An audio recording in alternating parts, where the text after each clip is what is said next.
tem várias questões importantes em jogo quando se trata de Venezuela. A primeira e mais estrutural delas é que a Venezuela é um país que deita sobre as maiores reservas de petróleo do mundo.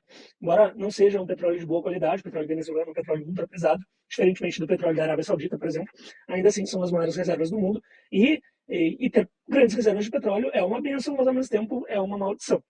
Além disso, a Venezuela é um país que há 25 anos passa por um período de muita transformação política, social e econômica por conta do bolivarianismo que se iniciou com o Chávez lá atrás em 99 e teve continuidade com o Nicolás Maduro.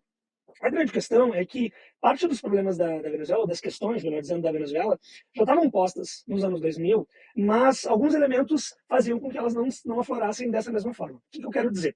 Você deve lembrar muito bem, né, Thiago, que quando o Chávez estava no auge, ele chegava a fazer discursos na ONU, debochando, dizia que o Bush tinha passado e que, portanto, ele ainda sentia o cheiro de enxofre. Então, ele sempre tinha uma retórica altamente contundente contra os Estados Unidos e os seus líderes. Até depois, quando o Obama se elegeu, ele o presenteou com um livro do Eduardo Galeano, um clássico Meias Abertas da América Latina. Só que tudo isso se dava no contexto em que os Estados Unidos precisavam do petróleo da Venezuela. Então, simultaneamente, o Chávez tinha essa retórica contundente contra os Estados Unidos, mas seguia vendendo petróleo para os Estados Unidos. No entanto, a produção de petróleo dos Estados Unidos ela começou a crescer no final dos anos 2000, de modo que os Estados Unidos passaram a prescindir da importação de petróleo da Venezuela. Com isso, e nesse meio tempo, o Chávez morreu. Essa virada de jogo permitiu que os Estados Unidos pudessem ter uma postura mais agressiva contra a Venezuela e iniciassem uma rodada de sanções internacionais contra esse país. Primeiro alegando que já não era mais democrático, mas vamos lá.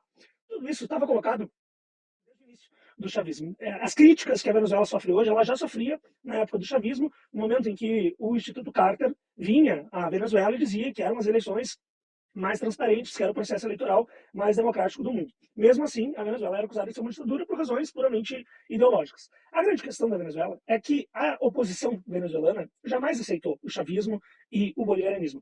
E sempre buscou, por meio de golpe de Estado, retirá-los do poder. Então, o momento mais célebre foi em 2002, quando Chávez ficou sequestrado durante 2 ou 3 dias, um golpe de Estado, patrocinado por Pedro Carmona, apoiado pelos Estados Unidos. Então, logo aconteceu esse golpe.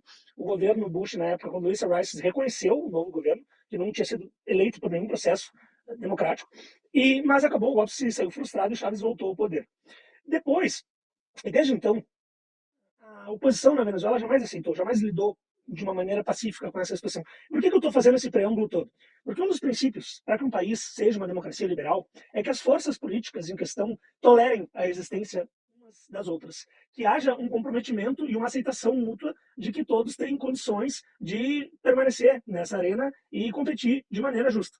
Mas quando um desses lados, que é a oposição e que é o lado economicamente mais forte, não aceita, isso acabou gerando uma situação de pressão muito forte na Venezuela. E, infelizmente, a gente não tem acesso à maior parte das informações do que se passa, mas além dessas tentativas de golpe, houve inúmeros casos de violência política direta por parte da oposição contra chavistas, contra bolivarianos. Se vocês quiserem dar uma googleada rápida, vocês vão ver casos de pessoas assassinadas, de um helicóptero, uma vez que foi atingido pela oposição, além de episódios absolutamente inacreditáveis em que políticos venezuelanos iam até os Estados Unidos e falavam abertamente sobre a possibilidade de dar um golpe de Estado contra o presidente. E eu sempre gosto de falar sobre isso, porque a gente pode fazer uma comparação com o Brasil. Vamos imaginar o que seria do Brasil, no governo Bolsonaro, se os parlamentares do PT fossem a Cuba ou fossem a Venezuela e discutissem abertamente como fariam para derrubar Bolsonaro do poder. O que aconteceria no Brasil se o MST ou se o MTST matasse representantes bolsonaristas dia sim, dia não? Então, é claro que nesse momento se pediria um estado de sítio, uma revogação das liberdades civis, se aceitaria o postergamento de eleições, ou seja, tudo o que é visto como excesso dentro de um contexto democrático seria aceitado, seria aceito. E é isso que a Venezuela está passando hoje. Ontem mesmo, no meu canal, eu falava com a Bia Gomes que muitas vezes a gente se foca muito na resposta, mas a gente tem que pensar um pouco mais na pergunta. E por que eu digo isso? Porque muitas vezes se pergunta, né? A Venezuela é uma democracia? Essa pergunta, infelizmente, ela está errada. A Venezuela não pode ser uma democracia enquanto as principais forças políticas não se aceitarem umas às outras. Então, é isso que está colocado agora na Venezuela. Em relação ao Brasil, o que o Brasil tem de fundamental? O Brasil iniciou um movimento de aproximação lá atrás, agora com o governo Lula, com o objetivo de viabilizar um processo eleitoral justo, transparente, que, ao fim e ao cabo, desse fim às sanções internacionais ilegais que sofre a Venezuela. Pois bem, o processo eleitoral ele se deu de maneira relativamente tranquila, pelo menos isso é o que todo mundo diz, mas não houve um reconhecimento por parte da oposição dos resultados e ainda não houve a divulgação das atas eleitorais e até, ao que me consta, isso está dentro do prazo. Mas, claro que o Brasil e a Colômbia e o México estão adotando uma postura mais moderada de aguardar a divulgação desses resultados, dessas atas, para poder tomar uma posição mais definitiva. Isso é muito importante, porque é um princípio básico. Se as atas não foram divulgadas, não tem como ninguém atestar quem venceu as eleições. Então, quando um país diz que quem venceu foi a oposição, gente, pelo amor de Deus, não tem como isso ser verdade. Ou melhor, não tem como isso ser afirmado nesse momento. Não é, o questionamento é inócuo.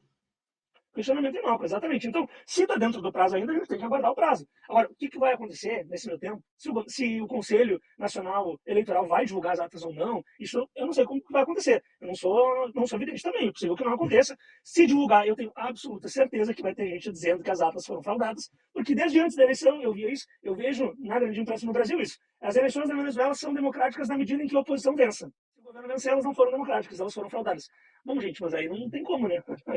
Mas aí que tá, né, professora? É curioso como a gente vê isso como bufos de antidemocracia, mas a gente não viu a própria imprensa nacional aqui do Brasil, que hoje fala isso, verbalizando isso para o Bolsonaro, por exemplo, que dizia o seguinte, ó, se o Lula vencer é porque teve mexe. Se o bolsonarismo, as eleições precisariam ser auditáveis e por isso o voto impresso de um parlamentar que ficou 30 anos no parlamento com voto digital, com voto de urna, eletrônico, né? Voto eletrônico. Então, quer dizer, isso não é fala de alguém que, ao tentar deslegitimar o sistema, é um autocrata, um ditador, nem nada. Não é. Né? O cara que botou caminhões para as pessoas não chegarem nos locais de votação, especialmente nos lugares onde seu concorrente venceria. Isso é muito bem o que a Corina faria, por exemplo. E se o Bolsonaro é encarado por isso como uma tentativa de golpe de Estado, por que